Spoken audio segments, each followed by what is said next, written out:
Ayahku adalah dewa perang. Ba 313.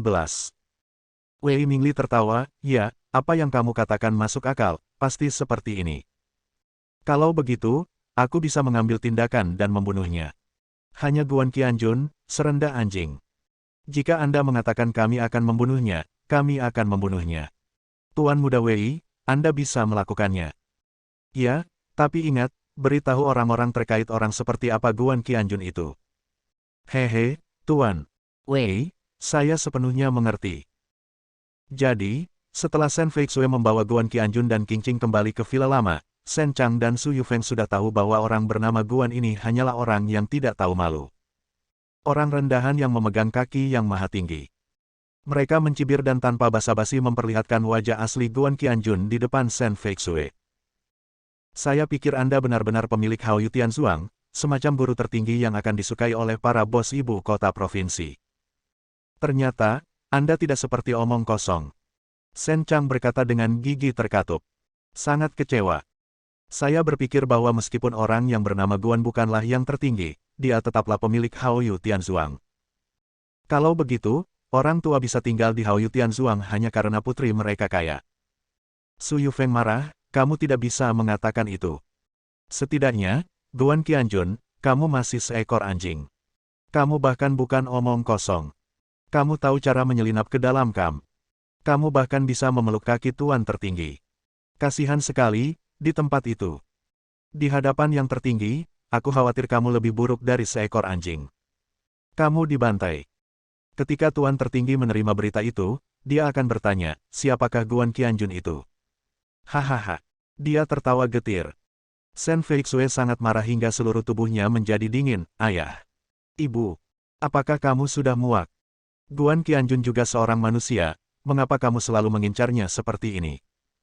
Dia juga orang yang sangat baik, dan kamu adalah seperti ini. Su Yufeng menyela dengan kejam. Putri, di matamu, mungkin dia adalah manusia, tetapi bagiku dan ayahmu, dia hanyalah seorang anak kecil. Oh, kapan kamu akan benar-benar bangun? Sadarilah itu dia adalah pria yang pantas masuk neraka. Shen Chang mengerutkan bibirnya dan berkata, pembohong yang memikat putri kami sampai mati tidak pantas masuk neraka. Dia akan lebih baik tinggal di kandang babi selama seumur hidupnya.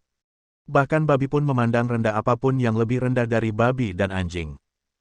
Sebelum itu, setelah Shen Chang dan Su Yufeng diusir dari Yunhai Tianzu oleh penjaga keamanan, mereka masih berharap Guan Qianjun benar-benar penguasa Hao Tianzuang dan akan memikirkan mereka dan membiarkan penjaga keamanan membawa mereka kembali. Dengan begitu, Anda mungkin bisa tinggal di villa termewah di provinsi ini malam ini. Memikirkan hal ini, jiwaku gemetar karena kegembiraan. Tetapi, tidak ada yang menjawab teleponnya atau telepon putrinya. Saat ini, Shen Chang dan Su Yufeng sudah sangat tidak bahagia. Kemudian, saya menerima telepon dari Zhang Guoxiong. Orang ini menambahkan segala macam detail yang tidak relevan di telepon dan menceritakan semua yang dikatakan Wei Mingli kepadanya. Kedua tetua itu tiba-tiba menyadari hal ini dan mengertakkan gigi dengan kebencian, lalu pergi dengan enggan. Guan Qianjun tinggal di keluarga Su. Meskipun dia sering diejek dan dihina oleh dua orang tua ini, dia tidak tahan karena wajah Shen Feixue. Kali ini, hinaan itu sangat tidak menyenangkan. Dia berkata dengan tenang, jika bukan karena Feixue, kamu akan terbunuh jika kamu begitu sombong. Bahkan jika kamu berusia 50 atau 60 tahun, kamu tidak dapat mengandalkan usia tuamu. Selalu katakan seperti itu kata-kata yang kejam, kenapa? Kamu tidak sopan, penuh kebencian, dan penuh kebencian. Dewa perang tertinggi bukanlah orang yang pemarah sejak awal. Tangannya berlumuran darah, dia membunuh seperti orang bodoh, dia membunuh dengan tegas, dia membunuh pada saat yang seharusnya. Saya tidak tahan ketika kembali ke kota dan harus selalu marah pada dua orang tua ini. Su Yufeng menunjuk ke arahnya dan berkata dengan dingin, wah, apakah kamu berani menjadi begitu sombong seperti saya? Apakah kamu tidak sabar dengan hidup? Bahkan orang tua itu berani memarahinya. Pada akhirnya, itu karena kita tidak menghormati yang lama. Kawan. Atau apakah kamu bahkan menghormati orang tua itu? Kamu bahkan tidak memiliki semangat seorang anak kecil.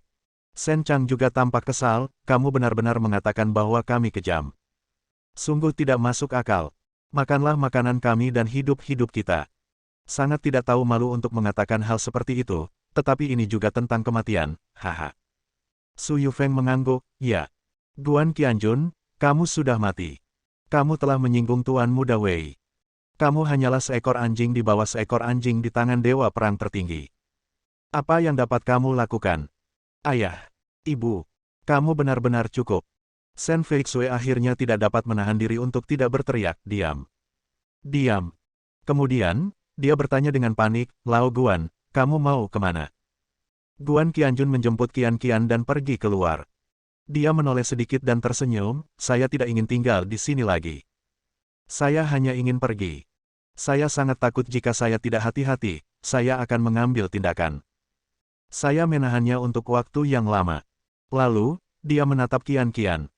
Bayi kecil yang lucu, maukah kamu pergi dengan ayah?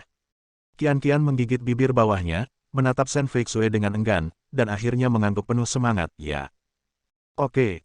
Meskipun aku masih tidak bisa melepaskan Bibi Feixue, tapi... Lagi pula, aku adalah putri ayah. Jika kamu pergi, aku akan mengikutimu. Lagi pula, aku sangat membenci kakek nenek ini. Jadi, ayah, ayo pergi. Ini bukan rumah kita. Sekalipun kita tinggal di bawah jembatan, kita tidak akan tinggal di sini. Saat dia mengatakan ini, air mata mengalir. Wang Cai, yang berdiri di sampingnya, bergegas ke atas. Segera, dia menurunkan boneka rusak yang dibelikan Guan Qianjun untuk Qian Qian. Ngomong-ngomong, dia juga mengambil mangkuk nasinya sendiri. Ia dengan bersemangat menempatkan dua benda di kaki Guan Qianjun. Ia terus mengibaskan ekornya dengan wajah bangga. Ia tahu bahwa boneka rusak adalah favorit Qian Qian. Dan semangkuk nasi adalah favoritnya. Guan Qianjun, ini. Shen Feixue, ini. Qian Qian tersenyum dengan air mata berlinang. Bayi kecil yang lucu itu memegang boneka rusak di satu tangan dan Wang Cai di tangan lainnya, lalu berjalan keluar. Shen Feixue tidak bisa menahan diri untuk tidak tersedak. Qian Qian, apakah kamu begitu rela meninggalkan Feixue? Bayi kecil yang lucu itu menoleh sedikit, dan matanya yang besar sebenarnya semerah mata kelinci. Dia menggelengkan kepalanya dan berkata, saya tidak ingin melepaskan Bibi Feixue. Saya benar-benar enggan. Bibi Feixue, bisakah kamu mengikuti saya dan ayah? Mari kita tinggal di gua jembatan bersama dan hidup di bawah atap orang lain. Shen Feixue, hah?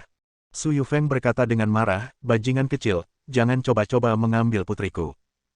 Dia dibawa pergi olehmu, siapa yang akan kami andalkan untuk mendukungmu? Keluar dari sini, jangan terlihat menyedihkan. Shen Changye berkata, putri, jangan tertipu oleh penampilannya yang menyedihkan. Yang ini, besar dan kecil, bukanlah hal yang baik. Terutama Guan Qianjun, jangan lupakan itu. Dia baru saja berbohong besar. Guan Qianjun tersenyum dingin, lalu menatap Shen Feixue dan berkata dengan lembut, saya tidak ingin keluargamu berselisih lagi. Tidak apa-apa. Saya bisa mencari tempat tinggal bersama Qian Qian. Kamu dan orang tuamu hanya mempunyai hubungan yang baik. Jangan khawatir tentang Qian Qian, dia akan mengikutiku dan kita akan baik-baik saja. Kita akan tetap hidup bersama di masa depan.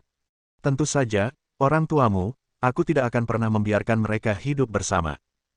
Bab 314. Su Yufeng tertawa keras, dengan wajah penuh sarkasme, Guan Qianjun, idiot. Kamu membuatnya terdengar seperti kami tinggal bersamamu, kecuali kamu adalah Haoyu Tianzuang. Guan Qianjun mengangguk, ya, itu adalah Haoyu Tianzuang, rumah putri saya, dan cepat atau lambat, itu juga akan menjadi rumah Shen Feixue, tetapi Anda tidak memenuhi syarat untuk tinggal di wilayah saya. Shen Chang berteriak, keluar. Shen Feixue tidak bisa tertawa atau menangis, dan tidak tahu harus berkata apa. Pada akhirnya, Guan Qianjun membawa Qian Qian dan pergi. Shen Feixue menghela nafas, tapi pada akhirnya dia tidak menahannya. Meskipun, di dalam hatinya, dia sangat ingin tinggal bersama Lao Guan dan Qian Qian, dia benar-benar berada dalam dilema. Meskipun orang tua mereka membencinya, mereka memiliki hubungan darah yang erat, dan bagaimanapun juga, villa kecil ini adalah rumah mereka. Jika Lao Guan tinggal di sini lagi, gesekannya akan semakin besar. Dilihat dari penampilannya barusan, dia memang sangat marah. Orang tua selalu menggunakan kata-kata yang kejam, jika Lao Guan benar-benar tidak bisa menahan amarahnya. Adegan itu sangat tragis sehingga Shen Feixue bahkan tidak bisa memikirkannya.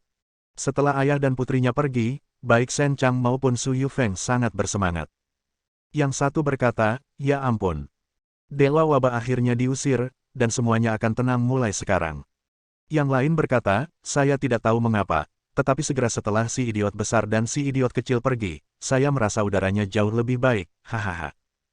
Melihat ekspresi bangga mereka, Shen Feixue mengucapkan kata demi kata, ayah. Bu, cepat atau lambat kamu akan menyesalinya. Guan Qianjun bukanlah benda di dalam kolam, dia akan terbang ke langit. Jika saatnya tiba, takutlah. Tolong mohon padanya, dia mengabaikannya. Su Yufeng menggelengkan kepalanya dan berkata dengan sangat kasar, tidak ada apapun di dalam kolam. Hahaha, dia hanya seekor katak, dia bahkan tidak pantas tinggal di kolam, dia pantas pergi ke selokan yang bau. Kata yang bagus. Shen Chang mengangkat jempolnya. Su Yufeng kembali berpuas diri, singkatnya, putriku, kamu tidak akan pernah melihat hal yang tidak ada gunanya dalam hidupmu. Dia menyinggung Tuan Wei, dan dia akan dipukuli sampai mati dalam 2 hari. Bahkan satu kaki pun akan patah. Coba pikirkan, bagaimana mungkin orang cacat bisa terbang ke langit. Katak itu patah 2 kakinya dan akan menjadi katak mati.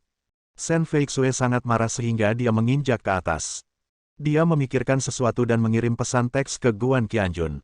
Mungkin 2 hal. Pertama, berhati-hatilah terhadap balas dendam Wei Mingli. Kedua, dia tidak bisa lagi menunda-nunda untuk memulai bisnis. Besok dia akan memberinya kartu 20 juta, dan dia pasti akan melakukan sesuatu yang besar. Lao Guan, jika kamu tidak membuat roti kukus untuk berdebat, kamu sudah dewasa dan kamu harus punya karir sendiri. Pikirkan baik-baik apa yang bisa kamu lakukan dengan 20 juta. Uang ini cukup bagimu untuk membuka perusahaan. Meskipun menurutku, pria yang kuinginkan di masa depan hanyalah pria biasa, aku tidak perlu terlalu sukses, tapi orang tuaku sangat sombong. Mereka akan memperlakukanmu berbeda ketika kamu menjadi orang yang menjanjikan dan menjadi seorang bos besar. Pikirkan saja untukku. Di posting tidak termasuk pesan teks, Shen Feixue juga mengirimkan beberapa pesan suara. Suaranya sangat lembut. Guan Qianjun sedang berjalan-jalan di jalan bersama putrinya, dia melihat pesan ini dan mendengarkan suara yang tersisa ini, dan dia merasa sedikit tercengang. Saya jelas telah melakukan sesuatu yang super hebat yang tidak dapat dilakukan oleh 99% pria di dunia ini. Tapi dia tidak bisa mengatakannya. Jadi, saya menggaruk kepala dan memikirkan apa yang harus saya lakukan. Atau, buka saja perusahaan hiburan, musik dan film. Tepat pada waktunya untuk membuat Li Rumeng terkenal. Meskipun bakat gadis ini tidak terlalu bagus dan dia terlalu straight, menarik untuk membuatnya terkenal hanya karena ini. Guan Qianjun sedang memikirkannya dan jantungnya berdebar kencang. Ujung lainnya. Setelah akhirnya mengusir Guan Qianjun, Shen Chang dan Su Yufeng sangat senang. Setelah makan malam, saya pergi bermain di alun-alun dan kebetulan bertemu dengan seorang wanita berlidah panjang. Dia bercanda di sana, Yufeng, kudengar ada seorang pengecut datang ke keluargamu dan membawa putrinya bersamanya.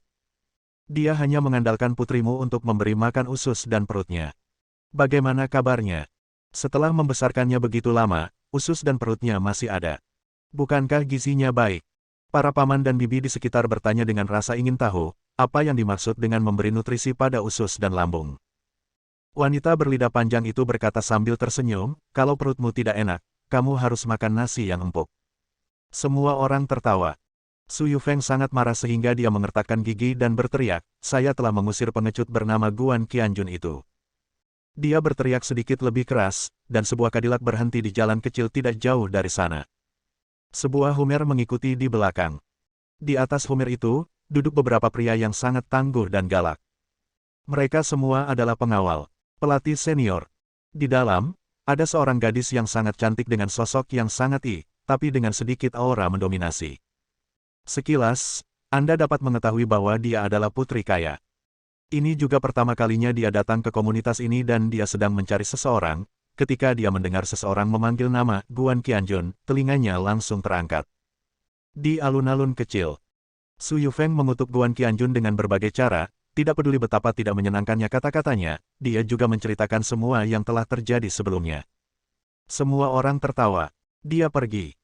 Guan Qianjun ini benar-benar mampu, tetapi dia hanyalah seorang prajurit berkepala besar, seekor anjing yang ingin memeluk paha tuan tertinggi, dan dia benar-benar berani menyebut Hao Yu Tianzuang miliknya. Jika Tuan tertinggi mengetahui bahwa dia adalah senjata ilahi negara dan sosok super terkenal, dia pasti tidak akan repot-repot memperhatikannya, tetapi orang-orang di bawah komandonya berbeda. Dia pasti akan memukul Guan Qianjun dengan baik. Bodoh sekali, aku ingin merokok. Su Yufeng mencibir dan berkata, dia ditakdirkan untuk menghancurkan dirinya sendiri. Dia akan disiksa sampai mati oleh Wei Mingli, kepala 7 keluarga besar. Tuan Muda Wei. Menyinggung Tuan Muda Wei. Ini akan menjadi hidup yang baik tanpa dia. Shen Chang juga berkata dengan senang hati, kamu tidak tahu, bajingan kecil itu sangat ketakutan sehingga dia tidak berani melakukannya, ucapkan sepatah kata setelah kami baru saja memberinya pelajaran, jadi dia membawa putrinya dan pergi dengan sedih. Hanya satu untuk dimakan. Sungguh anak laki-laki cantik yang berhati lembut. Setiap hari dia mencoba menyenangkan putriku dengan menyedihkan, hanya untuk memberinya beberapa sisa untuk dimakan. Sekarang, aku sudah muak dengannya, dan mengusirnya seperti anjing mati. Semua orang tertawa. Namun wanita cantik yang mengendarai Cadillac itu merasa hatinya seperti ditusuk pisau. Ya Tuhan, Guan Qianjun yang begitu kuat benar-benar diusir dan ditertawakan, dan dia tidak berani melawan. Dia bukan orang seperti itu. Ngomong-ngomong, aku mengerti. Si cantik tiba-tiba menyadari, ya. Bagaimana mungkin pria jujur seperti itu bisa berpengetahuan seperti pria licik? Namun, dia bukan orang biasa, dan aku tidak bisa melakukannya. Sebagai wanitanya, aku harus melampiaskan amarahku padanya. Saat dia mengatakan ini, si cantik berkata dengan marah. Mendorong pintu mobil hingga terbuka. Dia melangkah mendekat. Di belakang. Pintu Hummer juga dibuka, dan pria galak melompat keluar dari mobil, mengikuti di belakang wanita kaya itu. Tim khusus ini tentu saja menarik perhatian ketiga bibi dan 6 istri tersebut. Si cantik berjalan tepat di depan Su Yufeng dan Shen Chang, dan tersenyum pada mereka. Bersambung.